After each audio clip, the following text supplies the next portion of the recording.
sent my daughter this SMS, and I waited for her loving reply because she's really that kind of person.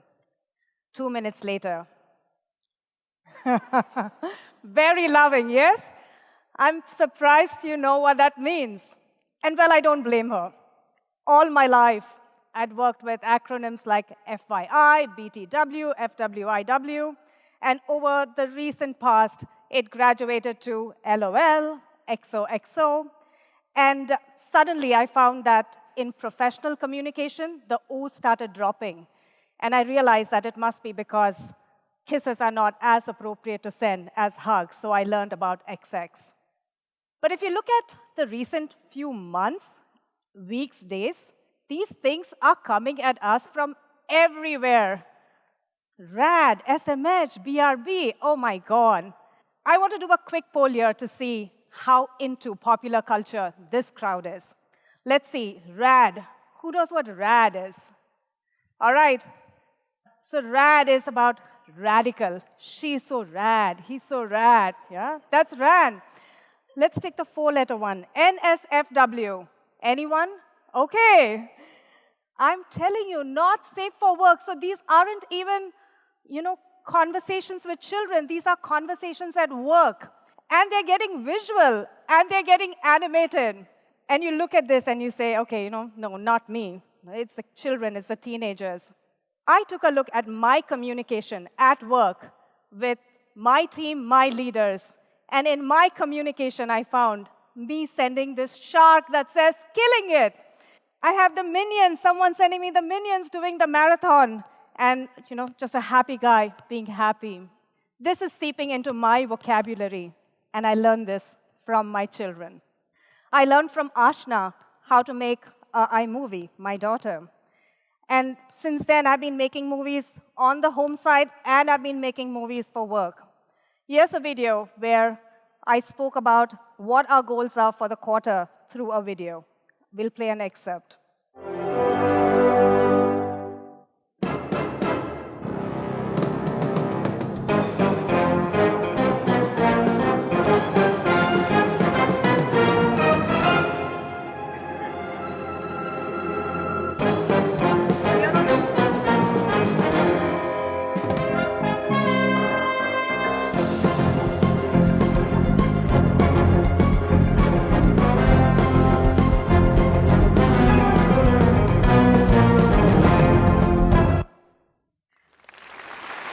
The world is going visual.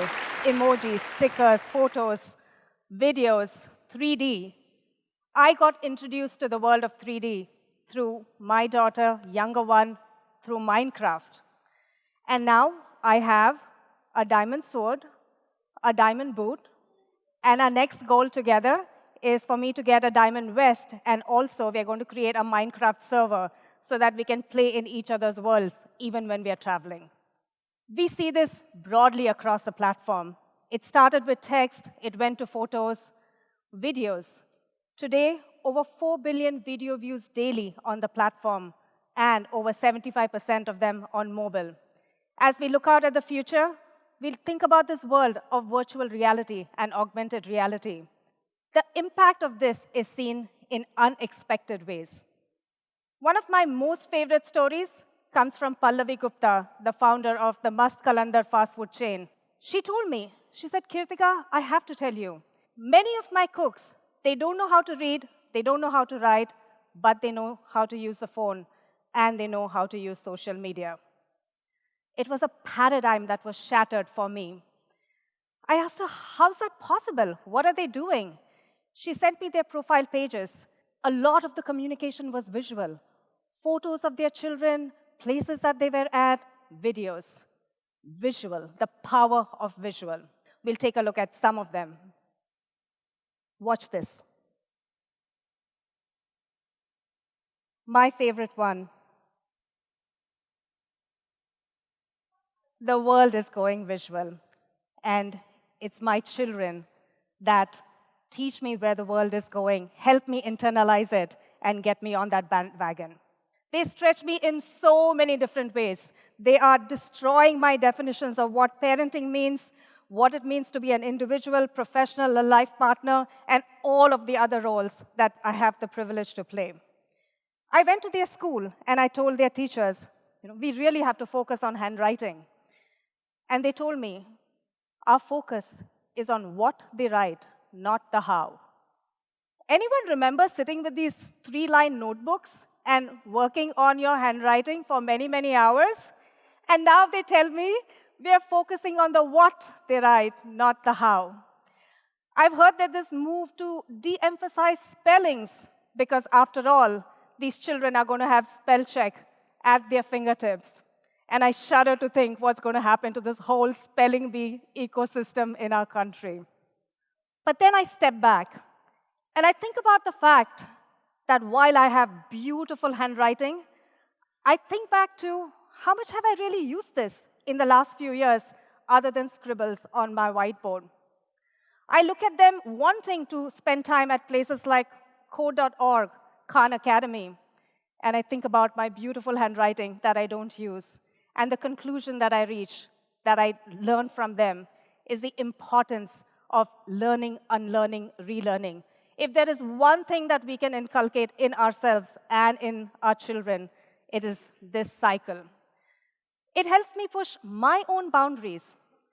When Arya was born, we had a 6-week maternity policy back in California. So 6 weeks later, I left her in exceptional care with my mother, with a nanny, but I went back to work. And I was faced with the choice of needing to travel for work. It was super important for me to nurse her through the first year because I'd done that for Ashna as well. And I had agonizing days. That was my down in the Tandav cycle to say, is this a moment that everyone speaks about where you have to make a choice between your professional goals and your personal goals? But through that down emerged my new paradigm to embrace the power of the and versus the tyranny of the or. And I realized I could do both of this. So for the first year, I traveled with her. When I went to Dallas, my colleague Sriram found a spot in the daycare that his son goes to. I went to North Carolina. Rusty said his wife used to run a daycare center before, and she would take care of Arya while I went to the conference, came back, nursed her, and went back again. The power of the and versus the tyranny of the are. Of course, not everything can be an and, but more often than not, if you push the boundaries of the or, you will find that there might be an and in there. And I have used this philosophy that I was pushed into because of my children, this realization in so many different spheres, whether it comes to work or to life. And one more example I have is community work. When, again, Arya was born, could not commit to a regular volunteering schedule. 2 children falling sick at different times, no. Kyan, a colleague, introduced me to this incredible organization called Hands on Bay Area that lets you volunteer on the go. So I took my girls with me, and from the time she was 6 weeks old, we have done soup kitchens, we have done English as a second language, and here we are on Stanford campus planting California native saplings with an organization called MAGIC. The power of the and, it is truly a superpower versus the tyranny of the or. It has helped us push boundaries on parenting. My husband, Dev, has always been a 50-50 partner, and research has shown that the more the fathers are involved, the better the children, better daughters do, both academically and in various skills like their verbal ability. For all the fathers out there, a huge round of applause. And Dev has always been a 50-50 partner, sometimes even more. We have pushed our boundaries in areas like how the parenting groups work. Now, what's interesting is we found that there were moms' WhatsApp group. Grade 3 moms, grade 6 moms. What about the fathers? And for me, it's not a choice. Dave has to be there on those WhatsApp group, and that's how we parent. So it was a long, involved process to have this conversation that it needs to be a parents group, not just a mom's group.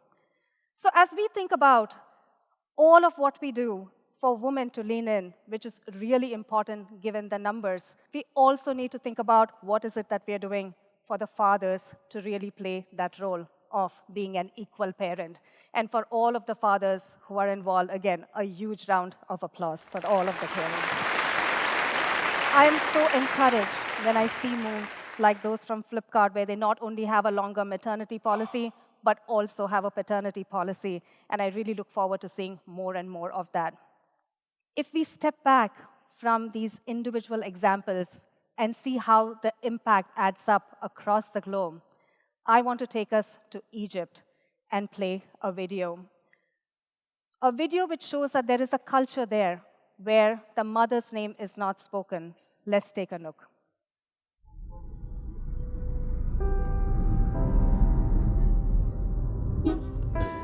بقول لك ايه اسم امك ايه؟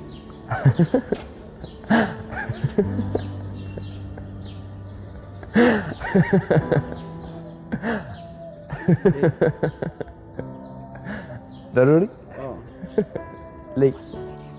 ما ينفعش اقول يعني لازم اقول يعني اسم امي. مش فاهم. ليه؟ ايه؟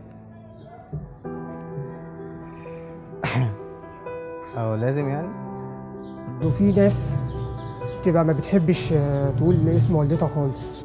بنحس ان هو ممكن يبقى عيب او حاجه زي كده يعني. الام وبتاع لا، بس الاب عادي، الام لا شويه بتبقى لا بس غلط يعني. يعني كده مش عارف اجيبها ازاي.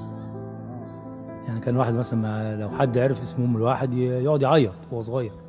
احنا لما باجي نقول مثلا امي فلانه ماشي، واحد بيسمع صاحبي يقوم يقول لك ايه، خد يا ابن فلانه. يعني يا ابراهيم يا ابن سعاد اكيد هتضايق. انت اللي تقول عليا كده يا ابني بسيمة عمران، ما تتكلم.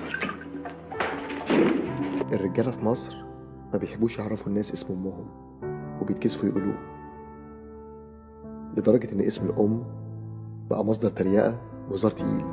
بمرور الوقت اسم الام اتنسى والناس بقوا يندهوا لها باسم جوزها او اكبر ولادها، يقولوا لها يا ام فلان.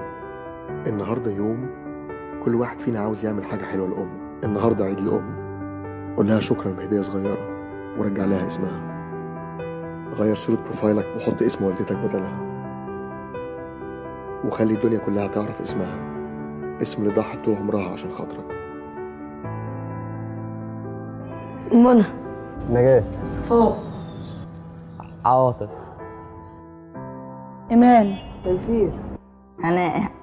اسم الام مش عيب، ولو عاوز تعرف قد ايه اسم والدتك مهم اطلب منها اي حاجه.